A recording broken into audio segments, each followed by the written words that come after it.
실망하실 필요가 없습니다. 절망하실 필요가 없습니다. 우리 안에 낙심, 낙담과 예수님으로 다 싸워 피 흘리기까지 이기면 우리 안에 하나님의 영이 뭔가 잘 될 것 같은 마음을 아지랑이처럼 주시는 바로 그때 그들의 기도를 통해 어느 날 갑자기 북한 체제가 산사태처럼 무너져 내릴 겁니다.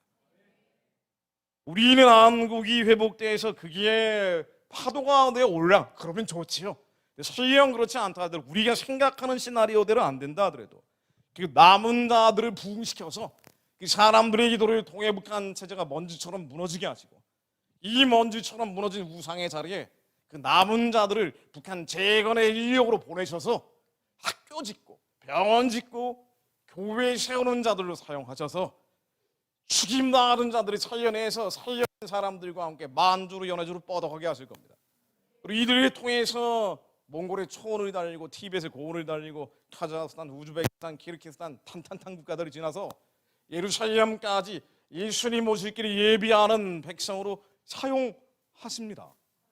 우리가 생각하는 복음 통일가 다른 시나리오로 간다. 우리가 생각하는 국가 부흥과 다른 시나리오로 간다고 해서 우리가 지금 당장 기대하는 것과 다르다고 해서 마음이 눌릴 필요가 없어요.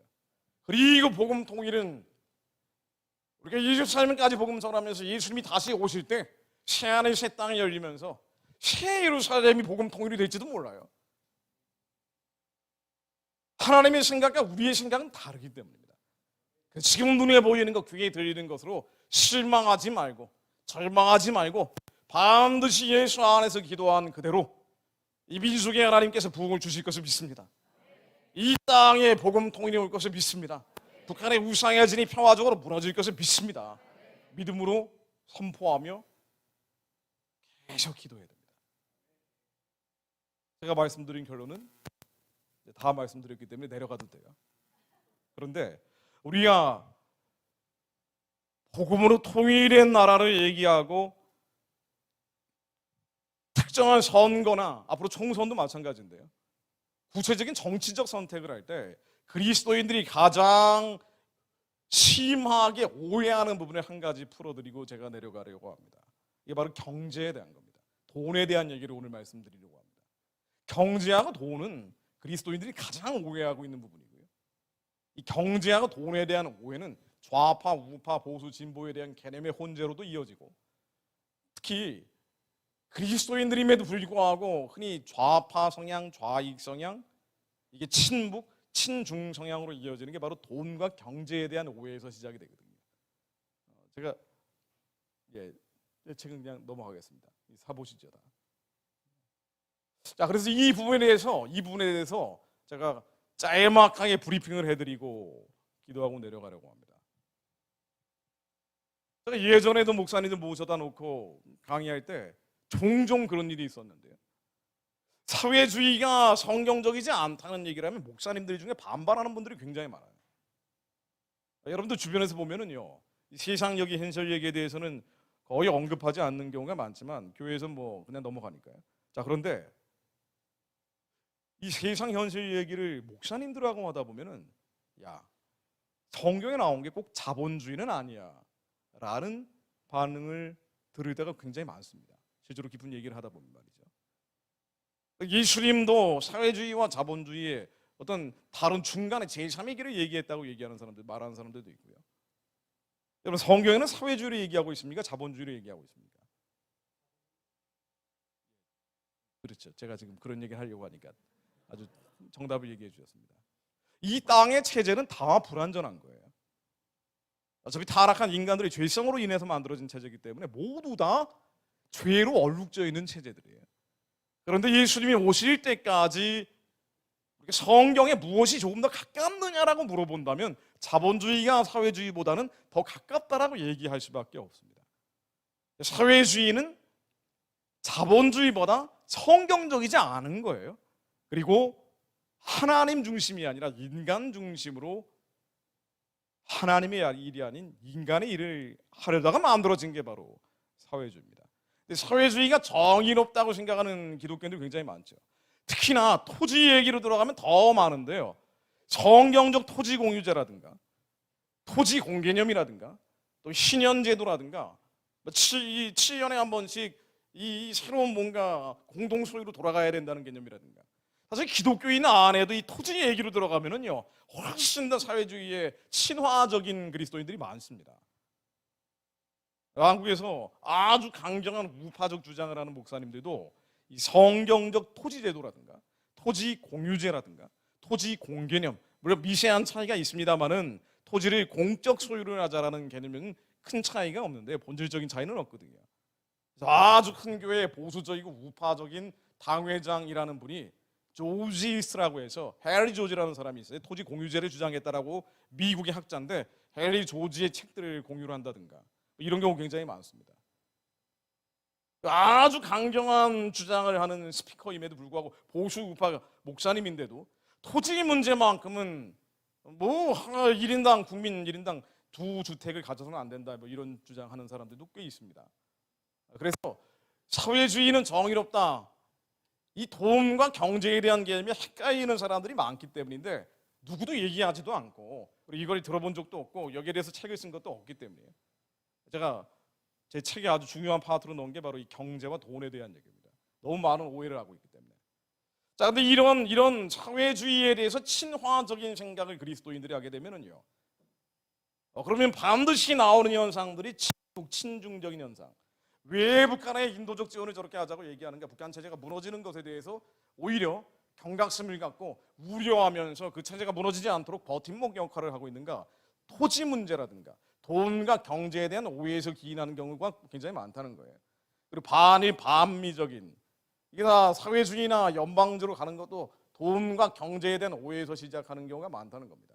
그만큼 이 땅은, 이 세상은 부익부 비익빈, 잘 먹고 잘 사는 사람들과 그렇지 않은 사람들의 격차가 크고 또 세상이 끝으로 갈수록 이런 게 점점 확인되기 때문에, 정보가 공유되기 때문에 우리가 절대적 빈곤이 아니라 상대적 빈곤으로 인해서 돈과 경제에 대해서 평등한 세상을 만들어 봐야 되겠다. 이 평등하게 되는 것이 정의다라고 생각하는 사람들이 점점 늘어나는 거예요. 그래서 우리가 얘기하는 정의라는 것을 잘 따져보면 하나님의 정의가 아니라 인간의 정의. 모든 사람들이 다 평등하게 돈과 경제에서 공유하는 것을 정의롭다고 생각하는 경향성이 많단 말이죠. 특히나 한국 사람들은 더 심하죠. 다 비슷한 사람들이고 똑같은 사람들이기 때문에. 미국보다 한국은 훨씬 더 사회주의에 가까운 사회주의 친화적인 성향이 있는 게 바로 이 돈과 경제 문제 때문입니다. 자, 그런데 성경에 나오는 질서가 사회주의인지 자본주의인지 성경 말씀에 제가 몇 개 인용을 해봤어요. 성경에 사회주의적인 얘기들 굉장히 많이 나옵니다. 그러니까 자칫하면 사회주의를 성경에서 얘기하는 게 아닌가, 또 혹은 적어도 자본주의를 얘기하는 건 아니다라고 생각할 구절들이 굉장히 많아요. 그래서 이른바 좌파, 좌익이라고 불리는 사람들이 따지고 들어가 보면 그리스도인들이 참 많습니다. 그리스도인들이 많아요. 원래 마르크스도 그러고 그리스도인인데 나중에 공산주의를 만들어내는 거죠. 그래서 성경 안에 나와 있는 사회주의 친화적인 말씀들이 꽤 있단 말이에요. 그러니까 이걸 가지고 사람들이 사회주의 근거를 제시하는 경우도 꽤 있습니다. 예를 들어 보면요, 제일 많이 좌파 좌익 진영 기독교에서 뭐 흔히 좌파 기독교, 좌익 기독교라고 해서 좌독이라는 표현도 쓰는데 뭐 어쨌든 뭐라고 부르든 간에 제일 많이 인용하는 게 사도행전 4장 32절 같은 건데요. 믿는 무리가 한 마음과 한 뜻이 되어 모든 물건을 서로 통용하고 자기 재물을 조금이라도 자기 것이라 하는 이가 없었더라. 마치 공동소유 얘기하는 것 같잖아요. 사회주의가 공동소유 아닙니까? 자본주의는 개인 소유를 얘기하는 거고 사회주의는 공동소유로 얘기하는 거거든요. 그러니까 이 성경에서는 공동소유로 얘기하는 거 아니냐라고 요 사도행전 4장 32절 말씀이 가장 많이 애용을 합니다. 실제로 여러분들 무슨 좌파 아카데미, 좌파 기독교 아카데미 같은 데 가면 이게 이제 제일 먼저 나오는 구절들이에요. 그러니까 요 구절을 깔뱅이 엄청 싸웠죠. 깔뱅은 사실은 서구 자본주의를 정립한 사람 중에 한 명이거든요. 이 양반이 제네바의 시장도 했잖아요. 그 제네바 시계 산업을 부흥시킨 인물이기도 해요. 근데 위그노라고 프랑스의 신교도들이 몰려와서 자본과 기술을 축적하고 있었는데 여기에 대한 성경적 근거를 제시해줘야 됐기 때문에 성경에 나와 있는 것은 자연질서다, 이것은 시장 경제, 지금으로 따지면 자본주의를 얘기하고 있다라고 말을 했거든요. 이게 자연 질서라고 불렀어요. 깔뱅은. 물론 거기에 따른 정신적인 요소가 있다라고 첨언을 했지만 중세 천년이라는 건 사실상 모든 돈과 경제에 대해서 경시하고 똑같이 살아야 된다는 사회주의적인 개념이 강했던 시절이에요. 그래서 예전으로 돌아가자는 사람들이 워낙 많기 때문에 중세로 돌아가자, 캐톨릭이 맞다라고 얘기하는 사람들, 대외적으로 피상적으로는 사회주의적인 평등 세상을 지향했기 때문에 이 말씀들을 가지고 원용을 많이 했단 말이에요. 그러니까 깔뱅이 이 말씀에 대해서 비판한, 기독교 강요로 보면 이런 비판 내용들이 꽤 많이 나옵니다. 근데 이제 깔뱅이 얘기를 들어보면 뭐라고 나오냐면요, 내가 열심히 연구해 봤더니 이 기독교 공동체라는 게 사도행전에 나온 것은 역사적으로 아주 짧은 기간에 일정하고 특수한 지역에 있었다라고 얘기를 합니다. 깔뱅의 표현을 비자면. 근데 실제로 그렇죠. 이건 이제 성령 받은 사람들이 일시적으로 자기 욕심이 완전히 사라진 일정 기간에 가능했던 거지, 이게 보편적인 경제 질서는 아니었던 거예요. 그리고 좌파 좌익 기독교 진영에서 사회주의를 정당화하면서 인용하는 말씀들, 예를 들면 이런 거예요. 디모데전서 6장 10절로 돈을 사람이 일만 악의 뿌리다. 그러니까 돈을 사랑해서는 안 된다. 자본주의에서는 안 된다. 마치 사업도 해서는 안 되고 기업도 해서는 안 되는 것처럼 이게 이제 오해의 소지의 말들이 있단 말이죠. 마태복음 6장 24절, 예수님도 그러셨죠. 한 사람이 두 주인을 섬기지 못할 것이니 혹 이를 미워하고 저를 사랑하거나 혹 이를 중히 여겨 저를 경히 여김이라. 너희가 하나님과 재물을 겸하여 섬기지 못하니라. 좌파 좌익 기독교 진영에서 가장 많이 이제 이용하는 말씀들을 제가 인용해 본 겁니다. 심지어 부자가 하나님의 나라에 들어가는 것 어렵다라고 얘기하셨죠. 성경에서는 마치 돈과 물질, 부자에 대해서는 아주 가혹한 비판을 하고 있기 때문에, 그래서 적어도 자본주의는 아니다, 성경적 경제 질서는 자본주의는 아니다라고 생각하는 기독교들이 꽤 많단 말이에요. 자, 그러다 보니 자본주의를 지지하는 게 우파고 사회주의를 지지하는 게 좌파인데, 정치적인 선택을 할 때 좌파를 따라가는 그리스도인들이 사실 절반 이상이란 말이에요. 왜냐하면 돈과 경제에 대해서 이게 성경적인 근거는 적어도 자본주의는 아니다, 돈과 물질에 대해서 이렇게 비판적으로 얘기하고 있지 않느냐라는 것들을 원용을 하는 거예요. 자, 그런데 실제로 성경은 좀 더 깊이 묵상해 보면은요, 여러분도 한번 생각을 해보세요. 성경에서 가장 강조하는 핵심 개념 중에 하나가 바로 소유입니다. 포제션이에요. 그리고 상속 혹은 기업이라고 번역되어 있는 인헤리턴스입니다. 이 소유를 우리의 자녀들에게 넘겨주는 거예요. 하나님이 이 소유와 기업에 대해서 계속 강조를 하거든요. 하나님의 율법과 율례와 계명을 지키면, 즉 나의 말을 따르면 너의 소유가 인정된다고 하셨어요. 아브라함에게 땅을 주셨잖아요. 이게 대표적인 소유물이죠. 그리고 이 소유를 상속시킨다고 했습니다. 만일 소유와 상속이라는 걸 부정해버리면, 소유와 기업이라는 걸 부정해버리면 하나님도 부정돼 버려요. 사실은 하나님이 율례와 율법과 계명을 지킬 수 없게 된다고요. 인간은 타락한 자들이기 때문에 우리에게 소유와 상속, 기업이 없으면 하나님을 두려워하지 않는단 말이죠. 이 땅이 이상 세상이 돼버리면, 무릉도원이 돼버리면 굳이 하나님을 두려워할 필요가 없어요. 마치 우리가 시련과 환난과 고난이 있어야 하나님을 두려워하기 시작하는 것과 유사한 거죠. 성경의 가장 핵심적인 개념이 포제션과 인헤리턴스입니다. 예를 들면 창세기 1장 28절로 생육하고 번성하며 땅에 충만하라, 땅을 정복하라, 바다와 고기와 공중의 새와 땅에 움직이는 모든 생물이 다스리라. 창세기에 나오는 계속하는 말씀들은 뭐냐면, 너는 이 땅을 너에게 준다예요. 나는 이 땅을 너에게 준답니다. 너의 소유로 인정해 주겠다는 거예요. 나의 아들과 딸들에게 소유로 인정해 주겠다는 얘기입니다. 그리고 이것을 여호수아 19장 9절에 나오는 것처럼 시므온 자손의 이 기업은 유다 자손의 기업 중에서 취하였으니 유다 자손의 분깃이 자기들에게 너무 많음으로 시므온 자손이 자기 기업을 그들의 기업 중에 받음이었더라. 한마디로 얘기해서 소유와 상속을 공동으로 하지 않는다는 거예요. 공동 소유는 없어요. 공동 상속은 없습니다. 공동 기업은 없어요. 12지파에게 나눴단 말이에요. 소유가 있기 때문입니다. 이걸 상속했기 때문에 이걸 기업이라고 얘기하는 거예요. 자로 재워준 내 분깃이라고 다윗이 표현하죠.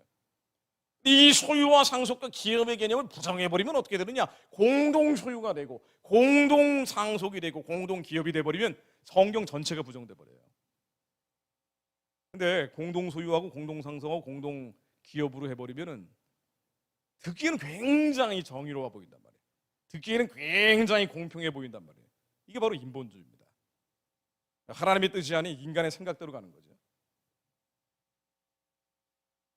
자, 그래서 성경에 나오는 돈과 경제에 대한 개념들이 더 들어가 보면은 하나님은 복과 저주, 즉 소유와 상속, 기업을 받는 것이 복이고, 구약에서는 계속 그렇게 나옵니다. 우리 이 소유와 상속과 기업을 받지 않는 것은 저주다라고 표현하는데, 이것은 인간이 자유롭게 선택한다고 하셨어요. 신명기에 나오는 게 너희들에게 복과 저주를 두 가지를 다 놔둘 테니까 나의 유의와 율법과 말을 지키면 복을 받고 그렇지 않으면 복을 받지 않는다라고 얘기하고 있는 거죠. 이거 부정해버리면 어떻게 되겠어요? 공동소유, 공동상속, 공동기업으로 만들어버리면 하나님의 율령과 율법과 계명, 하나님 말씀을 안 듣는단 말이에요. 그러니까 모든 사회주의 체제는 아무리 정의롭고 공정하게 시작한다 할지라도 반드시 교회가 없어져요. 그렇잖아요. 하나님의 율령과 율법과 계명을 지킬 필요가 없는데. 그래서 흔히 얘기하는 동일가치 동일임금이라고 해서요, 우리가 이걸 헌법에 집어넣겠다고 지난번에 아주 난리를 쳤었어요. 당시 집권 여당 민주당이 말이죠. 이번에 이제 총선 앞두고 또 헌법 개정하자고 얘기 나오는데 제일 먼저 나오는 게 바로 요겁니다. 동일가치 노동, 동일가치 임금. 노조에서 시위할 때 보면은 왜 동일가치 노동에 동일가치 임금을 안 주느냐 이런 거 가지고 맨날 데모를 하는데 교과서에도 들어가 있다 그러더라고 요즘은. 여러분, 동일가치 노동, 동일가치 임금 지금 시위 현장에서만 나오는 게 아니라 일반 그리스도인들, 기독교인들도 그래야지라고 생각하는 사람들이 굉장히 많아진 시대를 살고 있는 거예요. 그러다 보니 정치적인 선택을 할 때 사회주의 친화적인 정치 세력이 힘을 실어줍니다. 왜? 돈과 경제에 된 거예요. 여기서 오해가 시작되기 때문에. 김정은이 좋아서가 아니라고요. 시진핑이 좋아서가 아니에요. 친북과 친중은 나중에 나오는 겁니다. 사회주의가 성경적이라고 생각하거나 혹은 자본주의는 성경적이지 않다라고 생각하는 데서 출발한다는 거예요. 자, 그런데 우리가 세상 사람들이 얘기하는 게 8시간 일한 A와 8시간 일한 B가 있으면 모두 똑같은 봉급을 받아야 된다가 동일가치 노동에 대한 동일가치 임금이에요. 이 얘기가 맞는 얘기가 아니라고 당연히 생각하시죠. 당연히 아니다라고 대답을 하실 겁니다. 왜 아니라고 생각하세요? 이게 왜 틀리다고 생각하세요? 동일가치 노동에 대한 동일가치 임금. 너무 당연한 얘기죠. 아니 8시간 일한 A하고 8시간 일한 B가 있으면 열심히 일하는 사람도 있고 열심히 일 안 하는 사람도 있을 거 아니에요. 창의적으로 일하는 사람도 있고 창의적으로 일하지 않은 사람도 있을 거 아닙니까? 우리는 이걸 불평등이라고 얘기하지만 그러나 우리의 탤런트가 다른 것이기 때문에 사실은 성경에서도요 8시간 일한 것에 대해서 8시간 일한 대가만 주겠다고 하신 적이 없어요. 하나님의 말씀을 잘 들으면 8분의 1에도 800시간 일하는 사람보다 더 많은 대가를 받는다고 되어 있다고요. 성경의 경제 논리는 동일가치 노동에 대한 동일가치 임금이 아니란 말이죠. 예를 들어 보면은 신명기 6장 10절로 네 하나님 여호와께서 네 조상 아브라함과 이삭과 야곱을 향하여 내게 주리라 맹세하신 땅으로 너를 들어가게 하시고 내가 건축하지 아니한 크고 아름다운 성읍을 얻게 하시며 내 명령을 따르면 네가 짓지도 않았는데 아름다운 성읍을 주신대요. 하나님의 축복 방식은 이런 거란 말이에요. 경제적으로 되는 게 아니에요. 우리가 얘기하는 경제학적 논리로 하나님이 축복하시는 게 아닙니다. 짓지 아니한 크고 아름다운 성읍을 주시고 채우지 아니한 아름다운 물건이 가득한 집을 얻게 하시고 내가 노력하지도 않았는데 주신다는 거예요. 하나님의 말씀을 지키면 노력하지 말라는 게 아니라 가장 중요한 건 하나님의 명령을 지키는 거라는 거예요. 네가 파지 아니한 우물을 차지하게 하시며 네가 심지 아니한 포도원과 감람나무를 차지하게 하시며 내가 배불리 먹게 하실 때, 그렇죠? 하나님은 그렇게 하시는 분이죠. 모든 물질을 다 가지고 계시기 때문에. 인간의 기준으로는 동일가치 노동에 대한 동일가치 임금이지만 아니 이 기준대로라면 8시간 일한 의사하고 8시간 일한 간호사가 똑같은 봉급 받아야 되는 거 아니에요? 이게 사회주의 아닙니까? 우리가 군대 갔다 오시면 아시겠지만은 8시간 일한 모든 장병들에게 똑같이 짬밥을 주겠다는 게 이게 이제 군대식 사회주의거든요. 그러면은 다 땡깡 부리고 이제 누가 열심히 합니까? 봉급이 똑같은데. 그러니까 사회주의는 생산성이 떨어지는 거예요. 그런데 만약 이 소유와 상속, 하나님은 다 경계를 지으셨는데 남자와 여자의 경계를 세워놓고 네 것과 내 것의 경계를 세워놨는데 소유와 상속 역시 하나님이 만드신 기준이란 말이에요. 이 기준을 깨버리면 어떻게 되느냐? 소유와 상속을 깨버리면 어떻게 되느냐? 신명기 19장 4절로 내 하나님 여호와께서 내게 주어 얻게 하시는 땅, 곧 내 기업된 소유의 땅에서 선인의 정한 내 이웃의 경계표를 이동하지 말지니라. 네 땅이 있다. 네 땅이 있다는 거예요. 네 땅. 공동 소유가 아니라, 토지 공유제가 아니라, 토지 공개념이 아니라, 한국의 유명한 목사님들이 토지 공개념 얘기하고 다닌다고요. 제가 이제 구체적인 실명을 얘기하거나 교회를 얘기하면 이해하기 되게 편해요. 근데 그러면 이제 이 싸움이 벌어지니까 그거는 더 기전이 안 되거든요. 또 바뀌지도 않습니다. 그리고 비난하고 비판한다고 바뀌는 게 아니란 말이죠. 남은 자들이 분별하는 게 중요하기 때문입니다. 그리고 괜히 앞으로 만들어질 북한의 새로운 재건을 할 때 우리는 북한 재건을 해야 되는 사람들입니다. 북한 재건을 할 때 그래 사회주의도 괜찮겠지. 그때부터 꼬이기 시작할 거예요. 하나님께서 성경적으로 무엇이라고 말씀하시는지 경제와 돈에 대해서 네 기업이 있다, 네 소유의 땅이 있는데 선인 너희의 조상들이 정한 그 경계표를 옮기지 마라. 네 것과 내 것이 있다는 거예요. 이걸 옮기면 뭐냐? 이건 도둑질이다. 네 이웃의 집을 탐내지 말라. 십계명이 그래서 들어가는 겁니다. 탐내지 마라. 네 남의 것을 탐내지 마라. 아니 나는 10시간 일했는데 이 연에 1,000만 원 벌었는데 이 사람은 10시간 똑같이 일하고 1억을 벌었으니까 이 사람들 걸 뺏어서 나눠야 된다. 이게 바로 경계표를 옮기는 거란 말이에요. 하나님과 나와의 관계에서 내가 정말 물질을 구했는데 이루어지지 않고 채워지지 않고 있다면 뭔가 하나님이 주신 메시지를 들어야 되겠죠. 근데 그게 아니라 인간의 방식으로 경계표를 옮기면 안 된다는 얘기입니다. 그래서 아까 제가 질문한 사회주의가 더 성경적인가 자본주의가 더 성경적인가? 당연히 자본주의가 더 성경적입니다. 사회주의는 성경적인 게 아니에요. 공동소유이기 때문에, 공동상속이기 때문에, 공동기업의 개념이기 때문에. 자본주의라는 건 사실은요 자본만 지키겠다는 게 아니라 원래는 시장경제죠. 시장을 통해서 먹고 사는 거예요. 거래를 통해 먹고 사는 겁니다. 아담과 하와 이래로 다 시장을 통해서 먹고 살았어요. 아담, 하와 이래 다 시장 경제였던 거예요. 원래 있는 그들의 질서였습니다. 그래서 깔뱅이 이걸 자연 질서라고 부른 거예요. 나중에 하이에크가 이런 자생적 질서라고 하이에크라는 유명한 경제학자가 이름을 다시 붙였죠. 그래서 원래 자연 질서, 자생적 질서, 이 시장 경제라는 건데 시장 경제는 하나의 책제라기보다는 있는 그대로의 질서란 말이에요. 그런데 사회주의, 공산주의 계열에 있는 사람들이 너희들은 돈밖에 모르는 놈들이야 라고 비판하면서 마르크스라는 사람이 제일 많이 애용한 게 자본주의라는 거예요. 이 이름을 그렇게 붙여버린 거예요. 그러나 시장 경제입니다. 있는 그대로의 질서예요. 하나님이 인간에게 주신 여러 가지 기본적인 틀거리가 있는데 예를 들면 교회입니다. 절대로 인간이 무너뜨려서는 안 되는 거예요. 또 하나가 가정입니다. 또 하나를 들자면 바로 시장, 마켓입니다. 이 가정과 교회와 시장을 인본주의자들은 문제가 있다고 하면서 항상 뒤집으려고 하는 거예요. 가정을 해체하고 교회를 해체하고 시장을 붕괴시키려고 하는 거예요. 이게 바로 대표적인 게 사회주의죠. 근데 성경은 그렇게 얘기하지 않습니다. 그런데 여기에서 그래도 우리가 좀 맞듣지 않은 부분이 있어요. 분명히 성경에서는 자본주의가 그래도 사회주의보다는 성경적이다. 우리가 선택할 수 있는 유일한 대안이다라고 생각을 하는데 이 자본주의를 지키기 위해서 자유민주주의가 나온 거예요. 자유민주주의는 뭐냐면요, 자본주의 소유와 상속과 기업을 지켜야 되는데 왜?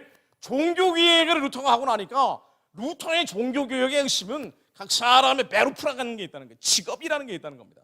하나님이 부르신 이유, 택하신 이유가 있다는 거예요. 모든 사람이 하나님의 선하고 기쁘고 온전하신 뜻, 제가 맨날 얘기하는 그 얘기들이에요.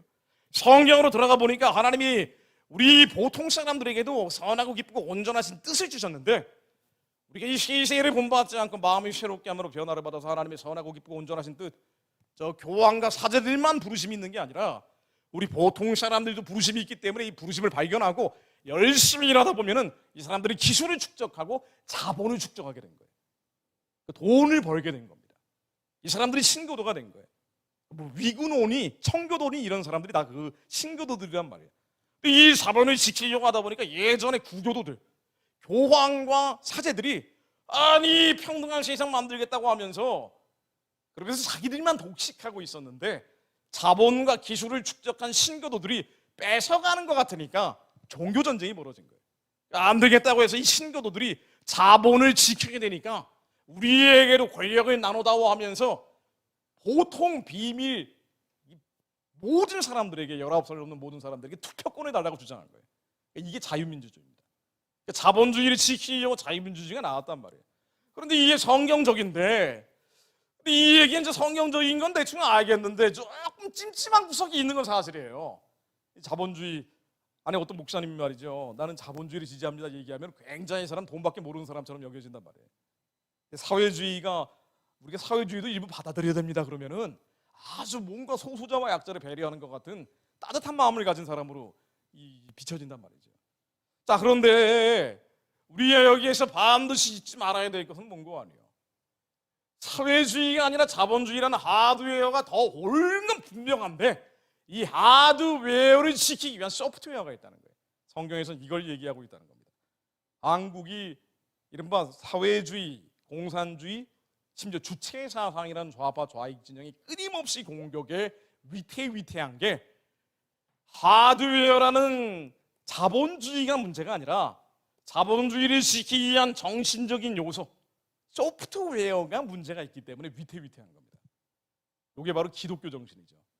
이 기독교 정신이 얇은 나라, 손 천박한 나라들의 경우에는 교회 역사가 짧은 곳에서는 자본주의를 도입을 해도 버티질 못해요. 이게 천박한 자본주의, 천민 자본주의로 타락을 해버린다고. 하드웨어는 옳지만 소프트웨어가 고장이 나 있기 때문에 동양의 자본주의를 도입한 나라들은 예외 없이 다 공산화를 한번 경험을 하잖아요. 서양에 있는 나라들은 왜 자본주의가 정착이 잘 됐는 거 아니? 소프트웨어가 바로 기독교 정신이 전통적으로 남아 있었기 때문입니다. 바로 이게 이 마음적인 요소인데요. 자, 이거를 제가 조금 설명을 드리겠습니다. 성경에서는요 반드시 있는 그대로의 질서, 자생적 질서라고 부르든 자연 질서라고 부르든 시장을 통해서 물건을 사고 파는 것들에 대해서 부정하라고 한 적이 없어요. 쉽게 얘기하면 자본주의를 부정하지 않습니다. 시장 경제를 부정하지 않아요.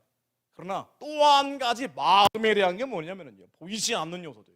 반드시 가난한 자, 나그네, 떠돌이, 고아, 과부, 외국인, 약한 자, 누인 자, 가련한 자를 도우라고 하고 있어요.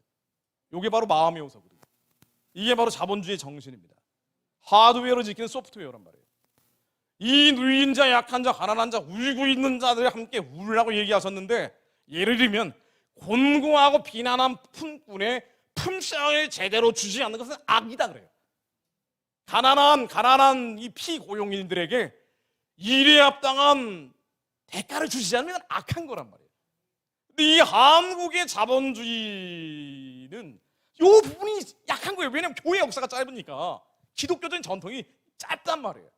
서양 같은 나라들은 아무리 지금 젠더로 몸살을 앓고 있지만 그래도 자본주의가 유지되는 게 종교 전쟁을 하면서까지 자본주의라는 하드웨어를 지키기 위해 죽기까지 싸운 사람들이에요.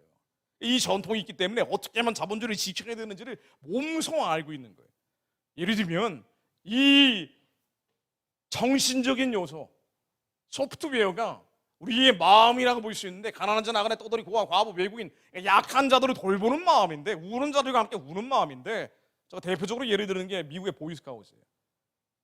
저희 아이가 이제 보이스카웃이어가지고 그 백인 아버지들하고 이제 보이스카웃 캠핑을 갈 때가 많거든요.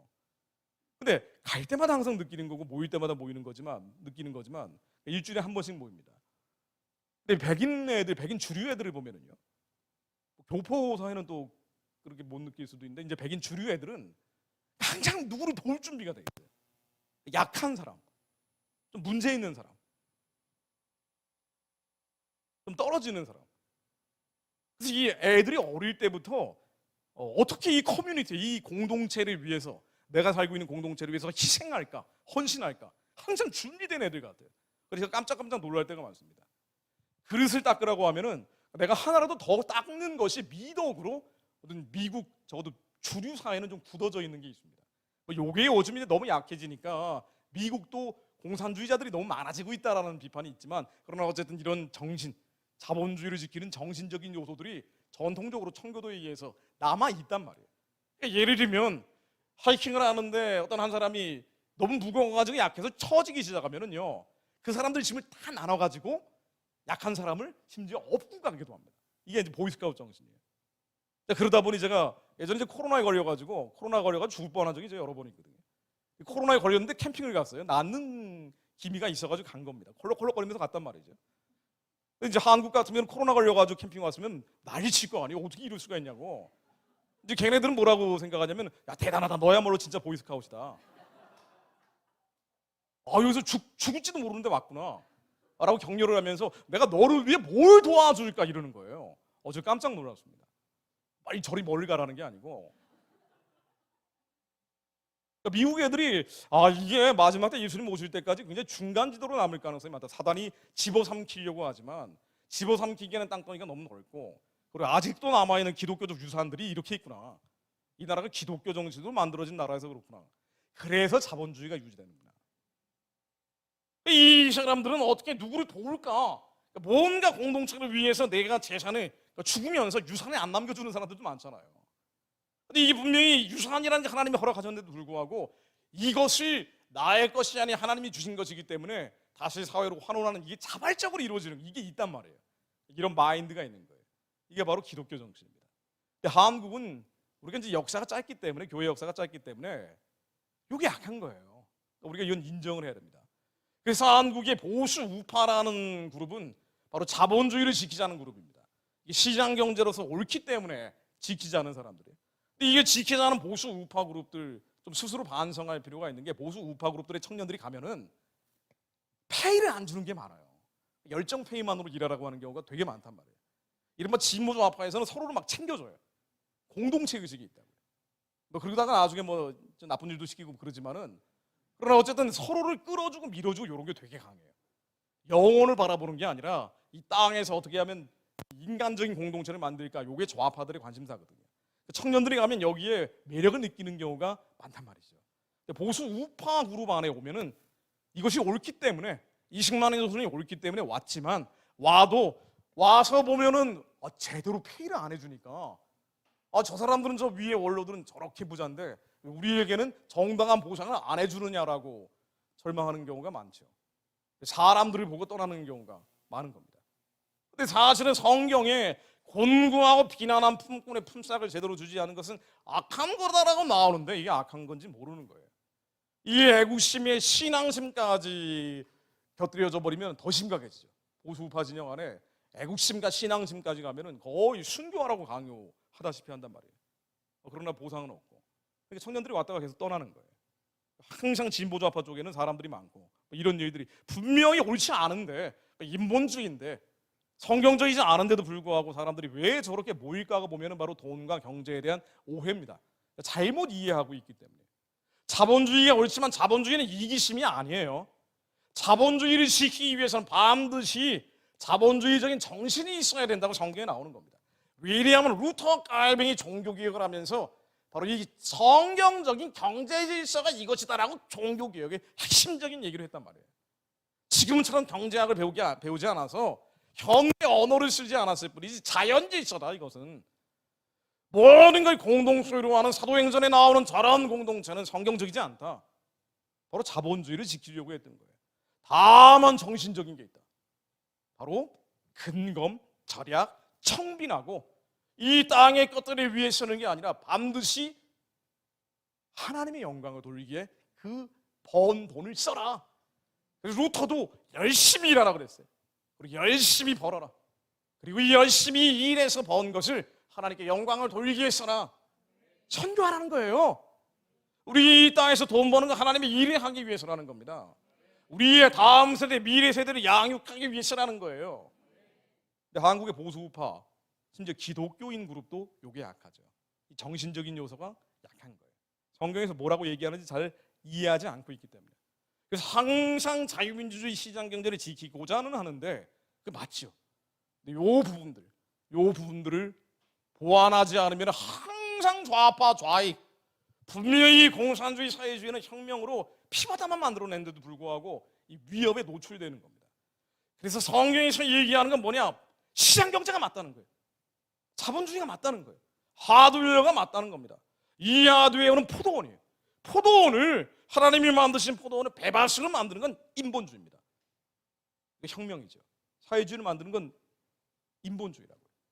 하나님이 만드신 포도원에 독뱀과 독충들이 있다고. 이 독뱀과 독충은 인간의 이기심 때문에 나오는 것들이거든요. 법에 의해서 통치하라고 되어 있어요. 이게 바로 법치의 개념이에요. 근데 그렇다고 해서 이 문제가 많은 자본주의라고 해서 이것을 사과밭으로 만드는 것은, 사회민주주의로 뒤바꾸는 것은, 흔히 한국이 헌법으로 지난번에 바꾸려고 했던 사회적 경제로 바꾸는 것은, 이것은 인본주의라는 거예요. 성경과 충돌한다는 겁니다. 성경에서는 언제나 자연질서, 경제의 하드웨어를 건드리지 말라 그랬어요. 이거는 우리가 건드릴 바가 아니고, 우리가 해야 될 것은 뭐냐? 우리의 마음, 나만 생각하는 거, 이 이기심을 버려라. 그래서 고아와 과부, 가난한 자들, 이런 사람들에 대해서 선별적 복지를 하라고 한 거예요. 복지는 그래서 성경에서 나온 겁니다. 자본주의는 복지를 안 하는 게 아니에요. 시장 경제는 복지를 안 하는 게 아닙니다. 반드시 복지를 하라고 나와요, 성경에서는. 그런데 고아와 과부, 가난한 자들에게 복지를 하라고 나오는 겁니다. 이제 가난한 아이들에게 공짜 도시락을 주라는 거지, 모든 아이들, 강남에 있는 부잣집 애들하고 다른 지역에 있는 소외된 애들하고 똑같이 2,000원짜리 엉터리 도시락 먹이지 말라는 거예요, 성경에서는.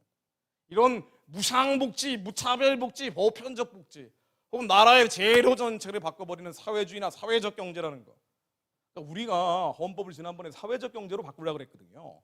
우리는 뭐 그냥 멍하니 그냥 지나버렸지만, 사회적 경제가 뭐예요? 사회주의를 한번 사탕 불려놓은 거거든요. 사탕 벗겨놓으면 사회주의입니다.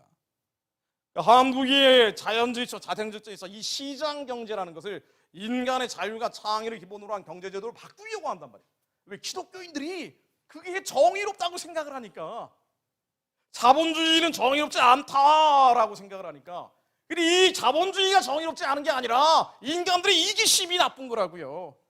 고아와 과부와 서울에 있는 후미안 지역에 있는 자살하고 있는 세모녀라든가 그런 일들을 돌아보지 않고 있는 한국의 그리스도인들이 잘못된 거란 말이에요. 내가 제일 힘들고 아프고 괴롭기 때문에 내 문제만으로도 돌아볼 여력이 없다고 하는 그 이기심이 잘못된 거라고요. 하나님이 이거에 대해서 경고하고 있습니다. 그런데 이 베품은, 우리가 이걸 베푸는 것은 절대로 강요하는 게 아니라고 성경에 나와요. 하나님이 인간의 자유의지로 창조하셨기 때문에, 하나님의 닮은 또 다른 하나님을 닮은 아들, 딸을 만드셨기 때문에 하나님이 강제하시려면 창조하실 이유가 없잖아요. 얼마든지 하나님이 북한을 무너뜨리실 수 있는데 왜 안 무너뜨리시냐 말이에요. 인간들이 기도로 하는 것을 받기 원하시는 거거든요. 그러니 우리가 이 선별적 복지를 하더라도 스스로 변화받아 스스로 도와야지, 나라가 강제해서 하는 건 성경적이지 않은 겁니다. 근데 이것이 안 되기 때문에 국가가 이런 강제력을 동원합니다만, 이건 최소화해야 되는 거예요. 강제력은 최소화해야 됩니다.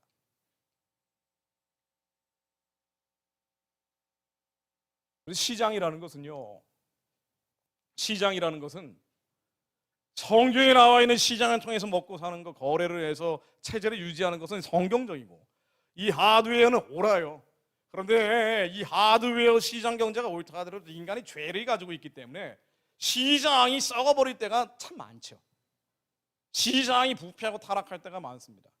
자, 그래서 이걸 막기 위해서 사회주의를 하라는 게 아니라, 사회적 경제를 하라는 게 아니라, 이건 인본주의고 인간이 심판자가 되는 거예요. 심판자. 이 인간은 선지자적으로 외쳐야 되는데, 그래서 이 아무리 악한 부자가 있다 하더라도 스스로 변화를 받도록 해야 되는데, 이게 아니라 인간이 심판자가 돼서 그들을 강제로 뺏어버리면 이때부터 인간이 신이 되는 거예요. 그러니까 사회주의는 언제나 빅브라더, 가장 강한 권력자가 나오게 돼 있는 겁니다. 이거는 안 된다는 거예요, 성경에서.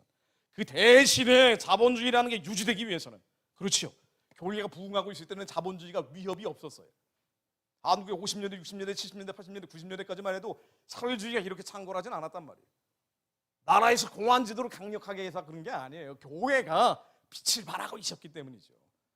미국도 마찬가지고, 교회가 살아있을 때는 돈이 열심히 벌면 자기를 위해 쓰는 게 아니라 적어도 10분의 1만큼은 아무리 많은 돈을 벌어도 하나님의 일을 위해 썼단 말이에요, 그리스도인들이.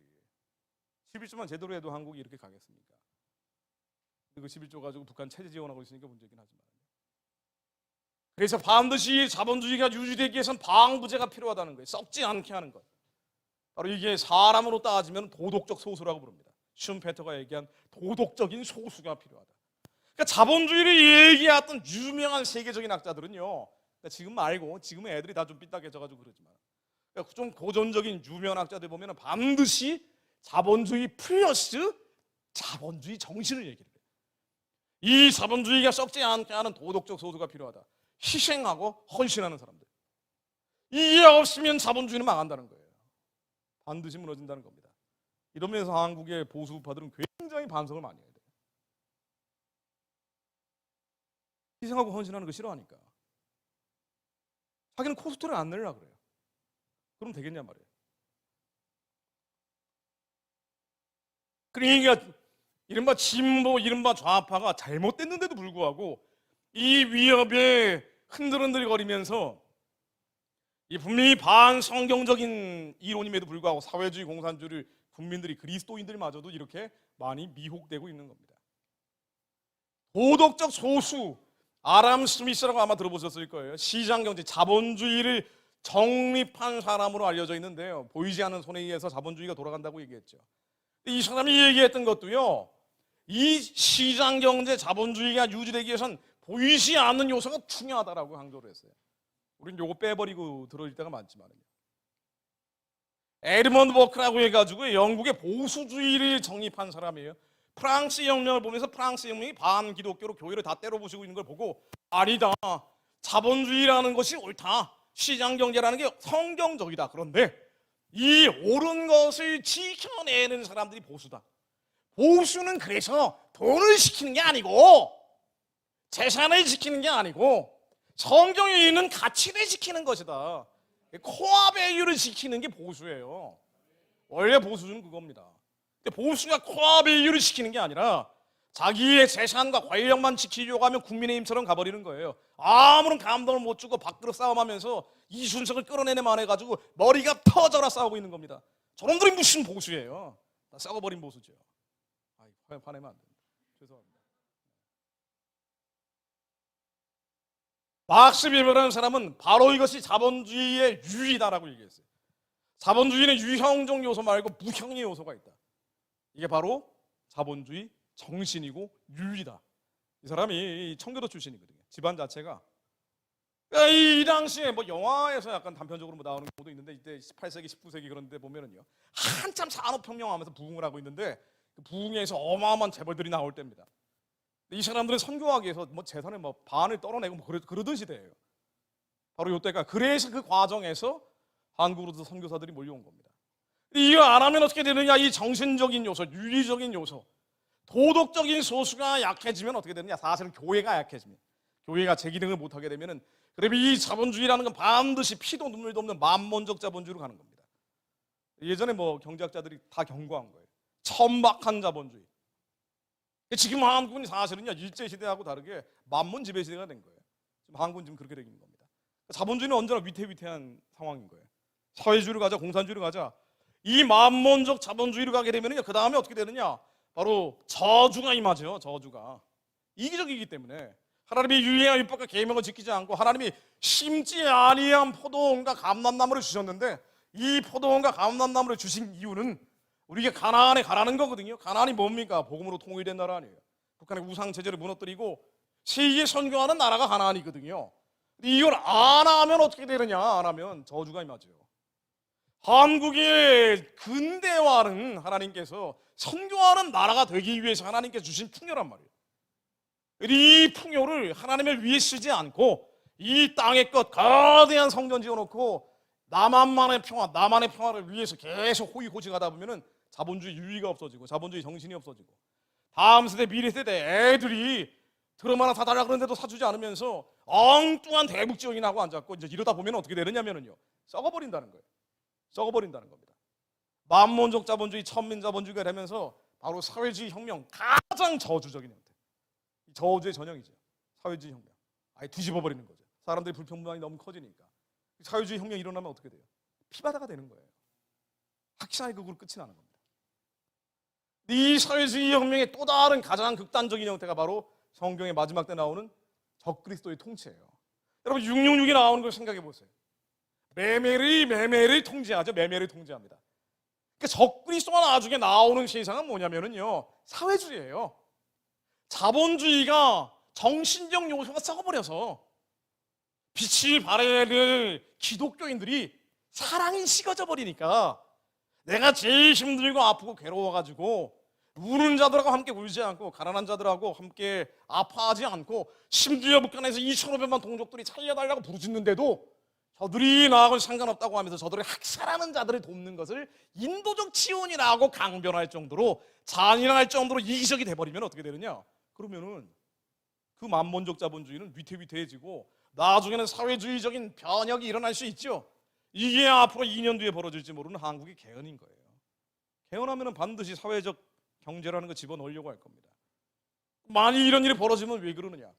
교회가 빛을 잃어버렸기 때문에, 그리스도인들이 돈과 경제에 대해서 착각했기 때문입니다. 왜? 이기심 때문에. 만일 이런 일들이 한국도 정말 개헌이 돼버리고 한국의 경제 질서가 자본주의적인 데서 이탈해버리면, 그러면은 한국은 적그리스도 통치 질서 안에 들어가겠죠. 이미 러시아나 중국은 사실상의 사회주의예요. 매매를 중단시킬 수 있다고요. 666을 강제할 수 있는 체제가 돼 있는 거예요. 유럽도 코로나를 지나면서 그렇게 돼버렸다는 거 아니에요. 방역 조치 위반하면 모든 것을 통제하고 감시하는 체제로 이 좁은 유럽 땅이니까 조밀하게 살다 보니까 이걸 다 갖추려고 했던 거 아닙니까? 그럼 유라시아 대륙을 중심으로 적그리스도적인 질서가 팽창하는데 한국도 체제가 이런 식으로 바뀌어버리면 그 안에 빨려 들어가겠죠. 나라가 망한 건 아니지만 경제 체제가 바뀌면서 교회는 더 이상 교회가 아닌 세상이 되는 거예요. 그럼 그때 666 받게 할 거 아닙니까? 근데 하나님이 이걸 원하시냐는 거예요. 하나님이 이걸 원치 않으신다는 게 결론입니다. 그래서 분별하게 하시는 거예요. 우리가 돈과 경제에 대해서 오해하고 있는 것들, 하나님께서 무엇이라고 돈과 경제에 대해서 말씀하고 계신지 정확하게 분별을 할 필요가 있습니다. 언제나 한국은 사회주의나 공산주의 가장 지독한 형태 주체사상의 위협에 직면해 있는 나라예요. 여기에 무너져버린다는 것은 그만큼 도덕적 소수가 없어졌다는 걸 의미합니다. 우리가 왜 북한 기도를 하고 왜 난민 기도를 하고 왜 이스라엘 기도를 하는 거 아니요? 하나님의 마음은 사륙당하는 자, 학살당하는 자를 긍휼히 여기는 거거든요. 우리가 예수의 심장을 갖겠다는 거예요. 내가 제일 힘들고 아프고 괴롭지만 그럼에도 불구하고 더 힘들고 더 아프고 더 괴로워하는 자들, 더 숨고 피하고 달아나 있는 자들을 불쌍히 여기는 하나님의 마음을 갖겠다는 겁니다. 이게 바로 도덕적 소수입니다. 이게 자본주의를 썩지 않게 하는 힘이에요. 한국의 그리스도인들 남은 자들 가운데, 그리고 더 이상은 남은 자들 가운데 도덕적 소수, 돈과 경제에 대해서 오해하지 않는 이들, 그리고 하나님이 선하고 기쁘고 온전하신 마음이 어디에 있는지, 내가 아픈 것처럼 북한에서 사륙당하고 있는 자들이 아프다는 것을 느끼는 이들, 우리의 가족들이 강제 송환되는 것처럼 애통하며 우는 자들, 그런 이들이 일어나면 하나님이 그들을 남은 자들, 빛과 소금처럼 남아있는 의인 10명으로 모시고 한국을 보존시키실 거예요. 여러분들의 몫입니다. 저희들의 몫입니다. 토지 문제 가지고 거짓말하는 사람들 얘기예요. 보수 우파 안에도 얼마나 많은지 몰라요. 이게 마지막 때가 돼서 그러는지 토지 공개념, 토지 공유제, 성경적 토지제도, 신현제도 얘기하려면 또 한 2시간 얘기해야 됩니다만은 제가 얘기할 시간은 없고요. 내년에는 해야죠. 무엇이 하나님의 뜻인지 분별하셔야 됩니다. 무엇이 하나님이 선하고 기쁘고 온전하신 뜻인지. 하나님께서는 대한민국의 자본주의, 자유민주주의가 보존되고 이 자본주의, 자유민주주의 하에 북한의 우상숭배 체제가 평화적으로 무너지고 저 땅에 하나님의 성전이 세워지기를 바라시는 분입니다. 우리보다 더 바라시기 때문에 나눠주신 거예요. 북한의 우상숭배 체제가 평화적으로 무너질지어다. 자기들의 꾀에 빠져 스스로 망할지어다. 사회주의라는 것은 결국은 적그리스도가 나오게 되는 과도기예요. 사회주의는 성경적이지 않다라고 분별하게 하옵소서. 하나님 오실 때, 예수님 다시 오실 때까지 완전한 제도는 없습니다. 하나님이 따른 사회주의도 아니고 자본주의도 아니겠죠. 네 건 내 것 없이 물질이라는 개념 자체가 없겠죠. 그러나 그때까지 교회가 보존될 수 있는 체제가 지켜지게 하옵소서. 마지막 때 다들 속고 있을 때 하나님, 저희들이 자기의 하나님의 아는 백성이 되어 강하여 용맹을 바라게 하옵소서. 저희들이 강하여 용맹을 바라는 자, 지혜로운 자가 되어 많은 사람들을 옳은 대로 돌아오게 하는 자가 되게 하옵소서. 헷갈리지 않게 하옵소서. 미혹되지 않게 하옵소서. 한국 교회가, 하나님의 한국 교회에 계속 기회를 주시는 겁니다. 제가 인도적 지원 비판하는 것도 그거예요. 마치 북한을 재건할 노아의 방주에 한 사람이라도 더 타길 바라는 하나님의 마음을 대변하고 있는 건지도 모릅니다. 지금 그거 할 때가 아니잖아요. 북한의 핵무기가 저렇게 개량되고 있는데, 북한의 인도적 지원이라는 건 다 체제 지원, 정권 지원으로 전용되고 군용된단 말이에요. 어리석은 일들을 중단하게 하옵소서. 하나님, 무엇이 선이고 악한 것인지 저희로 분별하게 하시고, 왜 저렇게 북한 체제 무너지는 거를 끝까지 막으려고 할까? 한국의 유명한 목사님들이 말이에요. 자세히 들어보면요, 돈과 경제에 대해서 오해하는 게 있습니다. 이승만, 박정희에 대한 오해도 있지만, 역사적 정통성에 대한 오해도 있지만, 사실 이 부분은 굉장히 많이 풀어져 있어요. 이승만, 박정희에 대해서 그래도 이 노선이 옳았다, 역사적인 정통성이 대한민국에 있다라는 것은 많은 그리스도인들이 인정하는데, 이념적인 정체성, 대한민국의 두 축은 하나는 역사적인 정통성이고 또 하나는 이념적인 정체성이거든요. 이념적인 정체성, 바로 자본주의입니다. 자본주의를 오해하고 있어요. 북한의 사회주의가 그나마 상당히, 아니 쟤네들이 적용을 잘못해서 그렇지 이론적으로는 성경과 크게 차이가 나지 않는다라는 착각을 하고 있단 말이에요. 자꾸 지원하는 거예요. 북한에 대한 지원이 왜 지금 북한 체제를 유지하는 결정적 힘이 되는 거 아니? 원래 한 체제가 무너지는 것은요, 특권층들이 민심이 이반되면서 내란을 일으킵니다. 군부대가 굶주리면서 쿠데타를 일으키는 거예요. 이 내란과 쿠데타가 인도적 지원을 하니까 핵심 계층에게 들어가서 그들의 일용할 상품들을 주게 되고 물품들을 주게 되고 군부대로 전용이 되니까 쿠데타를 안 일으키는 거예요. 북한은 117만의 군대를 보유하고 있고 남한보다 2배 정도 많은데 이 많은 군대들을 보유할 이유가 없단 말이에요. 남침하려고? 아닙니다. 얘네들이 사회에 풀어주면은 민중 봉기를 일으키기 때문에 젊은 남자들을 군부대 안에 가둬놓는 거예요. 10년 복무기한에서 지금 2년 주로 8년 됐다 그러는데요, 10년 가까이 얘네들을 묶어두고 있는 거예요. 체제를 지키려고. 그렇다고 해서 굶주리게 하면은 쿠데타를 일으키니까 가둬놓고 식량은 줘야 돼요. 그러니까 이 식량을 주게 하려고 한국이 인도적 지원이라는 것을 전용하고 군용으로 사용하는 거란 말이에요. 제가 지난번에도 예를 들었지만은 한 번 더 말씀드릴게요. 한국의 한 초대형 교회가 2017년도에 평양에 있는 한 보육원, 고아원에 40만 톤의 밀가루를 줬다고 나온단 말이에요. 보고서에, 사역 보고서에 40만 톤의 밀가루를 가지고 이 빵을 만들면 120만 개의 빵을 살 수 있습니다. 120만 개의 빵. 120만 개의 빵을 보육원 하나에서 다 소비했다고 기록이 돼 있다고요. 근데 그 보육원은 애들이 50명이 안 된대요. 하루에 한 1000개씩 먹어야 돼요. 평양에 있는 청소년이 48만 명이에요. 48만의 청소년들이 먹어도 사실은 일용할 양식이 되는 거예요. 이게 뭘 의미하는 거예요? 그 보육원에 줬다고 해놓고 군용으로 갔다는 얘기죠. 이거 뻔히 그냥 보고 있는 거예요. 문재인 정권에 너무 심해진 거예요. 교회가 사회적인 암적 존재처럼 몰아가고 이 코너에 몰린 교회들을 대북 지원으로 끌어오면서 유엔의 대북 제재 예외 사유는 어린이 영유아 취약계층 지원은 다 예외가 되니까 교회의 인도적 지원은 예외 사유가 되고 기업들이 교회를 통해서 북한에 지원할 수 있도록 루트를 만들어 놓은 거예요. 이걸 지금도 열심히 하고 더 열심히 하고 있어요. 더 열심히 하고 심지어 보수 교회, 우파 기독교 단체까지 대북 지원하자는 사람들이 계속 돌아다니면서 메시지를 전하는 겁니다. 지금 이럴 때가 아니거든요. 이럴 때가 아닙니다. 하나님, 대한민국의 자본주의, 자유민주주의 체제가 지켜지게 하옵소서. 우리가 미혹되지 않게 하시고 성경적인 경제제도가 무엇인지 분별하게 하시며 하나님 북한의 우상의 진이 평화적으로 하루속히 무너지게 하사 저 땅에 노예가 된 백성들이 살려달라 부르짖는 자들이 하루빨리 하나님 믿고 예수님 믿고 성령님 믿고 자유로워지게 하옵소서. 저들이 살려주옵소서. 하나님이 저희들이 나만 힘들고 어렵고 괴롭다 하면서 진정으로 가난한 자들 약한 자들 돌아보지 않았던 우리의 이기심을 용서해 주옵소서.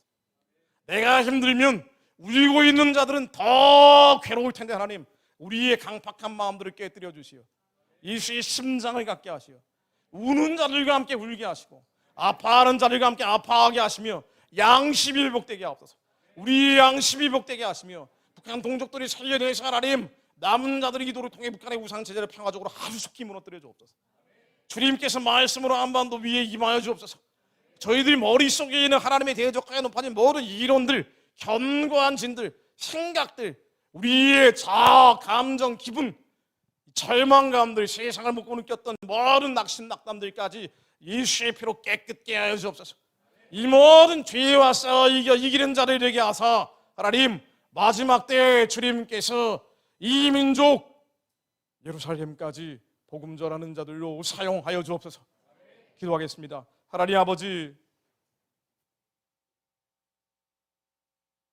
우리 영이 순간에 새로운 피조물로 거듭난 자들이요 뉴 크리에이션이 됐음을 저희들이 알고 있습니다. 그러나 이 순간에 새로운 피조물이 됐음에도 여전히 저희들 안에 하나님의 대적하에 높아진 견고한 진들, 이론들, 지역 감정들, 하나님 미움과 증오의 감정들, 반일 감정들, 미움과 증오의 감정들, 하나님 이 모든 더럽고 불결한 것들이 예수의 이름으로 다 깨어지게 하옵소서.